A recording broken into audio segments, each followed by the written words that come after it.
Assalamualaikum warahmatullahi wabarakatuh.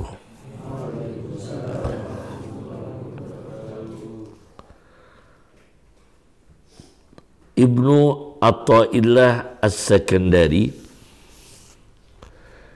di dalam kitab Hikam yang dikenal dengan Hikam, hikmah.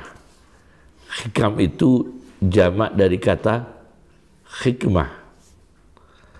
Athaiyah, Hikam Athaiyah ialah Ibnu Athaillah. Yang nomor pertama, Bismillahirrahmanirrahim. Min alamatil i'timadi alal amal nuqsanur roja inda wujudiz zalal. Min alamatil i'timadi, iku setengah sangking. Kita pakai pengantar tradisional dulu, cara yang dilakukan oleh ulama kita, ulama-ulama pendahulu kita, dengan tradisi pesantrennya dulu, kita pakai dulu. Min alamatil i'timadi, iku setengah saking tanda-tandane iktimad. Iktimad itu apa? Berpangku. Berpangku itu mengandalkan. Iktimad itu apa? Mengandalkan.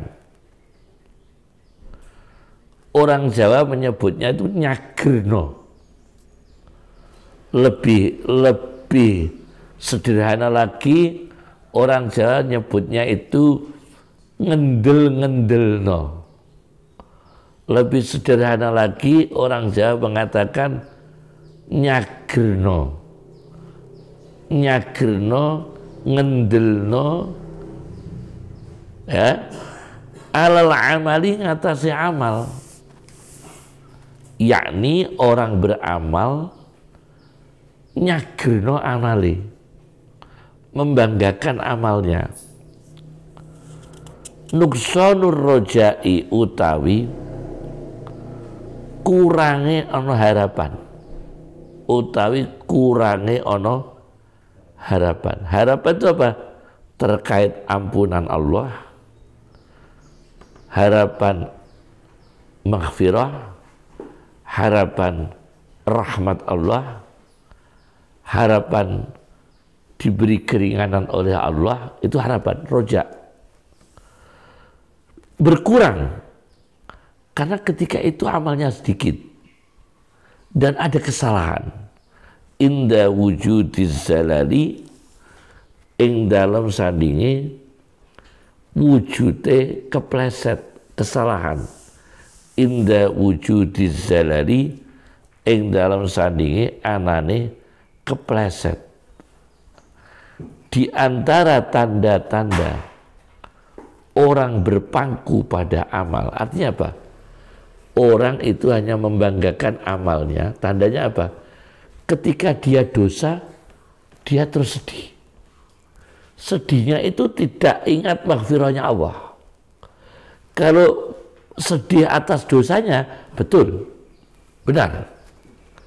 Kita punya dosa, zalal itu apa tadi maknanya?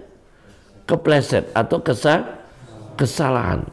Betul, kita sedih, betul. Kita punya kesalahan, kita sedih. Cuma ketika kita sedih, kita ini kurang harapan ampunan Allah. Kalau kita punya dosa itu, maghfirahnya Allah masih luas. Nah, kita itu lupa dengan maghfirah Allah. Seolah-olah dosanya nggak bisa diampuni.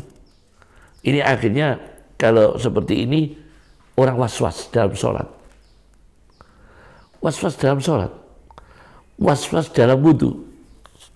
Itu kan karena nuqsanur roja. Dia tidak ada harapan sholatnya diterima Allah. Dia hanya diliputi perasaan sholatnya batal. Paham? Hanya diliputi oleh perasaan, wudunya batal. Tidak ada harapan wudunya diterima. Tidak ada harapan sholatnya diterima oleh Allah. Maka saya bawa syarah hikam karya Zainuddin Abdul Rauf Al-Munawi, syarah kitab hikam. Di dalam syarah tersebut di halaman 2425 memang manusia itu dibagi ada 3. Catat, manusia dibagi ada 3. 1, manusia yang bergantung pada amalnya. Apa tandanya? Ya seperti tadi, kalau amalnya berkurang, dia lupa ampunan Allah. Kalau dia sedang ada kekurangan, ada kesalahan, ada dosa, lupa ampunan Allah. Itu namanya bergantung pada amal. Yang kedua, orang yang bergantung pada anugerah Allah. Yang bergantung pada anugerah Allah. Yang pertama, mu'tamidun ala amalih, bergantung pada amalnya.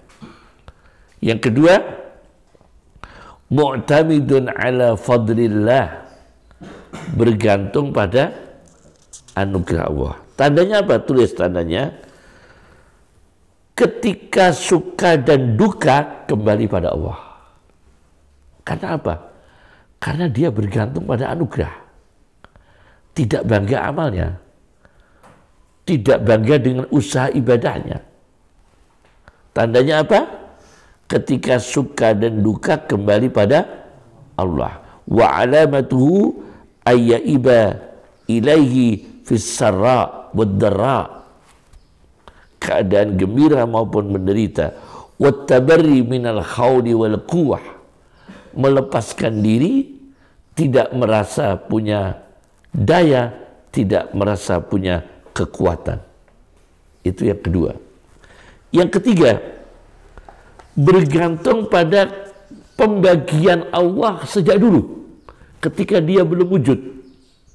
Namanya mu'tamidun ala sabiqil qismah,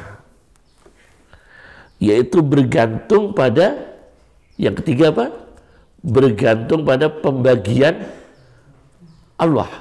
Tulis ya, bergantung pada pembagian Allah semasa dia manusia belum diwujudkan. Kan sudah dibagi oleh Allah, rezekinya sekian, umurnya sekian, ibadahnya sekian, ketaatannya sekian, maksiatnya volumenya sekian, itu sudah ada semua.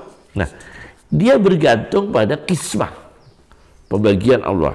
Nah, orang yang ini ketiga, tandanya apa? Menyerahkan diri kepada Allah. Kemudian dia tenang. Dalam kondisi apapun dia tenang. Pokoknya dia hanya mengikuti petunjuk Allah. Ketika dia amalnya baik, bersyukur. Ketika amalnya buruk, beristighfar dan bertaubah. Terus begitu. Tanpa sedih, tanpa panik. Karena apa?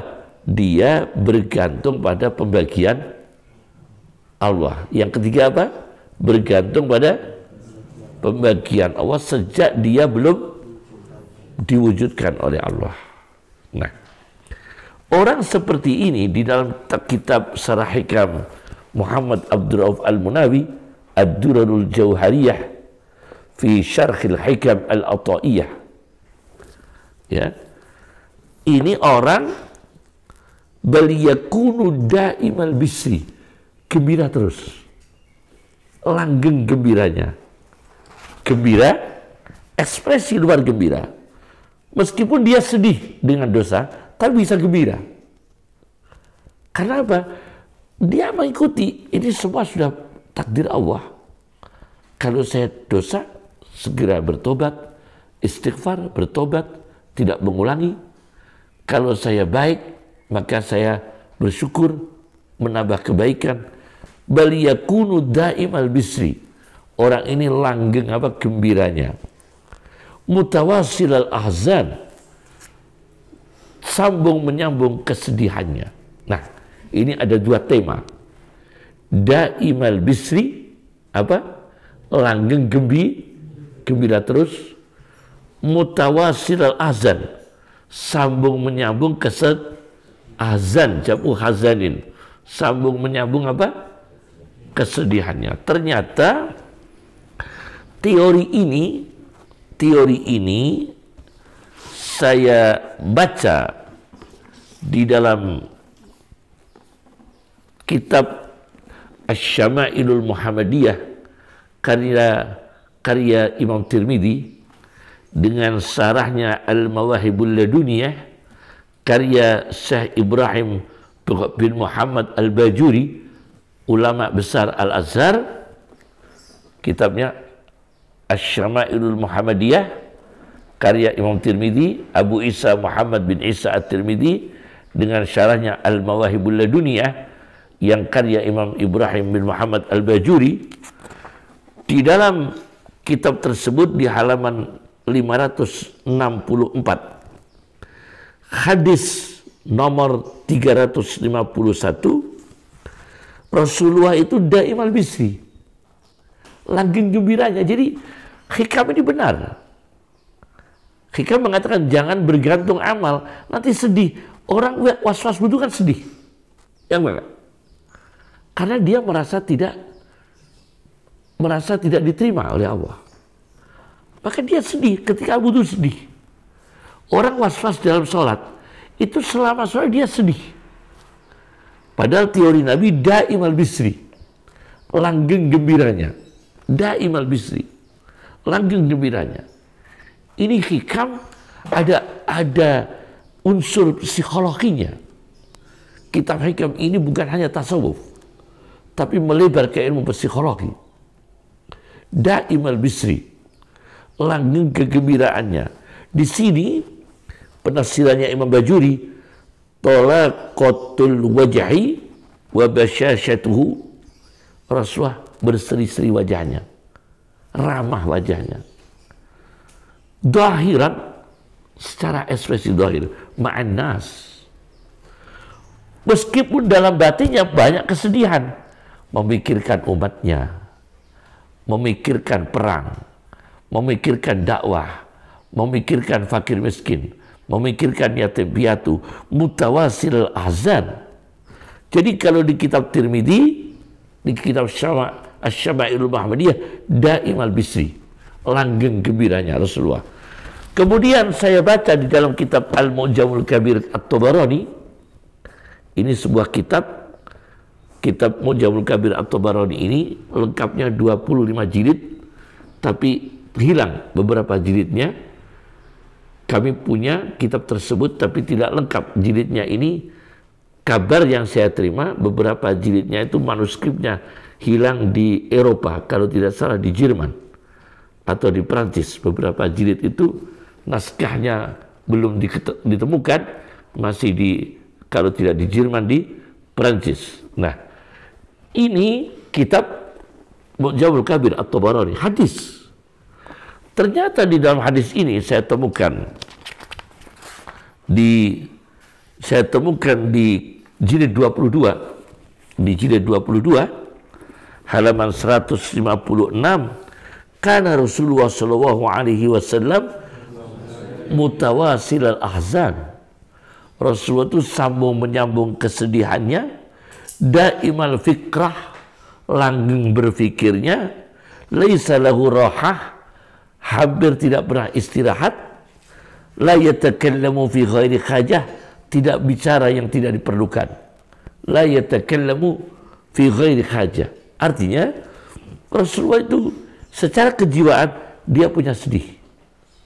Memikirkan umat, memikirkan dakwah, memikirkan fakir miskin, memikirkan perang. Tetapi daimal bisri, bisa gembira. Nah, Karena apa? Rasulullah sempurna, keimanannya sempurna. Ketika ada kekurangan, hazan, sedih. Tapi tetap melihat Allah itu maha kasih sayang.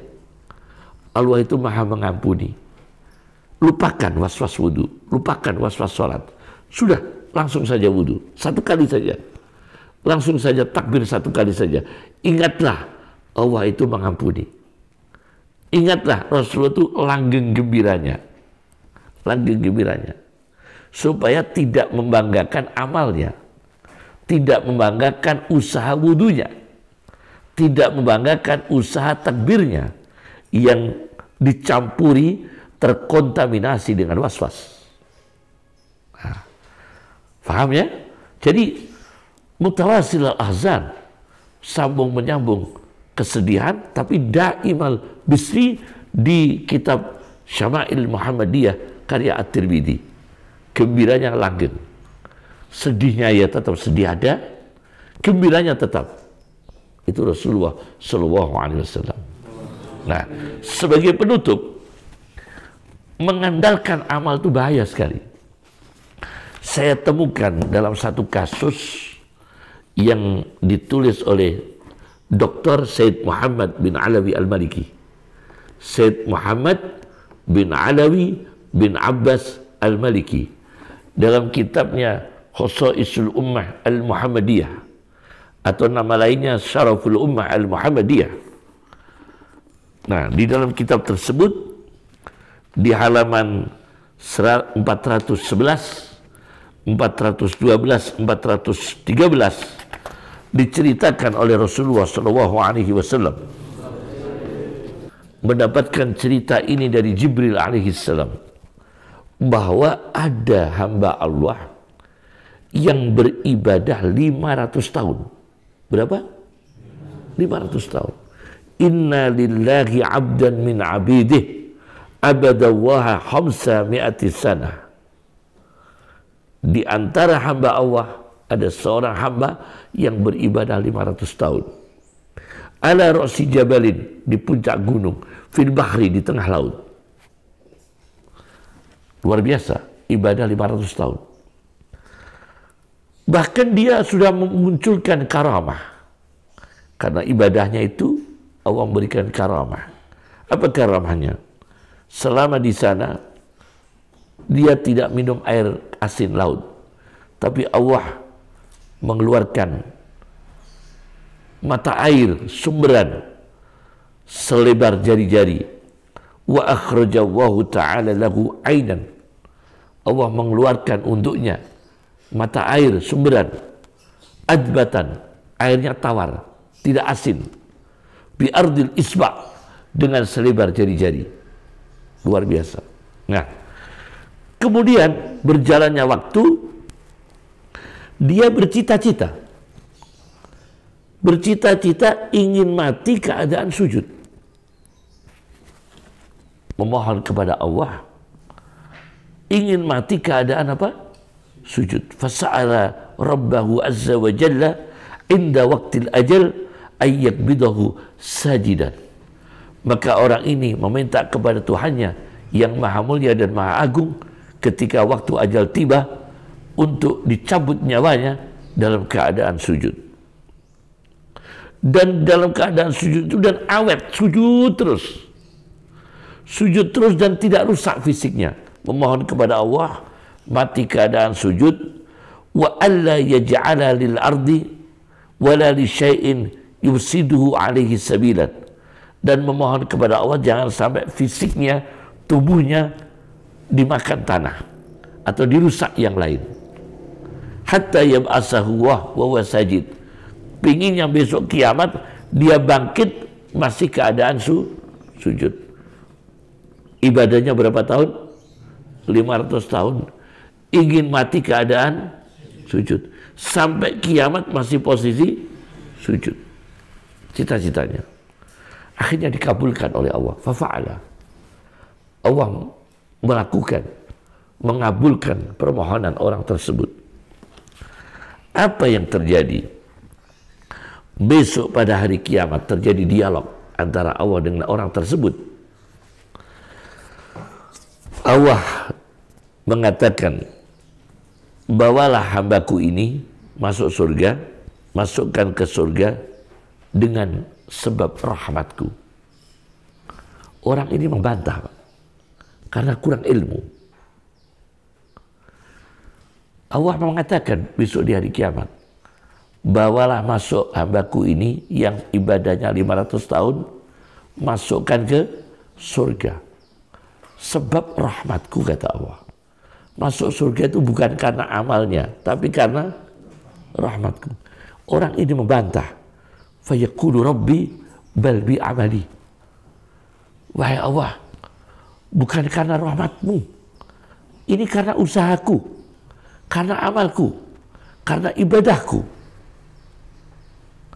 Maka Allah merintahkan malaikat, sudah, ukur antara nikmat mata dengan amalnya 500 tahun. Itu mahal mana? Aku memberi nikmat mata bisa melihat.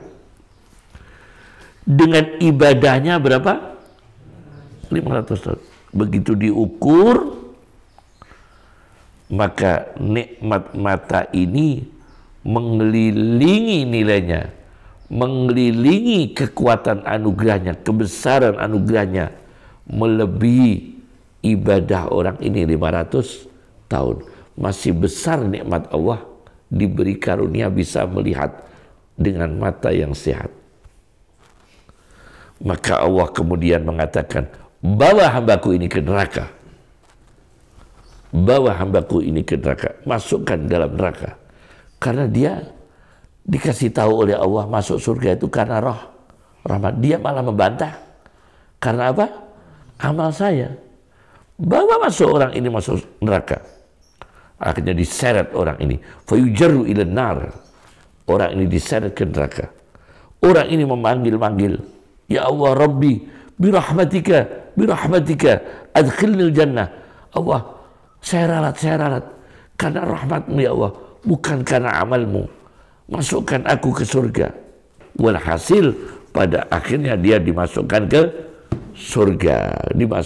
surga. Maka Jibril mengatakan kepada Rasulullah, innamal asya'u birahmatillah ya Muhammad. Segala sesuatu itu karena rahmatnya Allah. Wahai Muhammad sallallahu alaihi wasallam, jangan bangga, jangan mengandalkan amal kita sendiri. Assalamualaikum warahmatullahi wabarakatuh.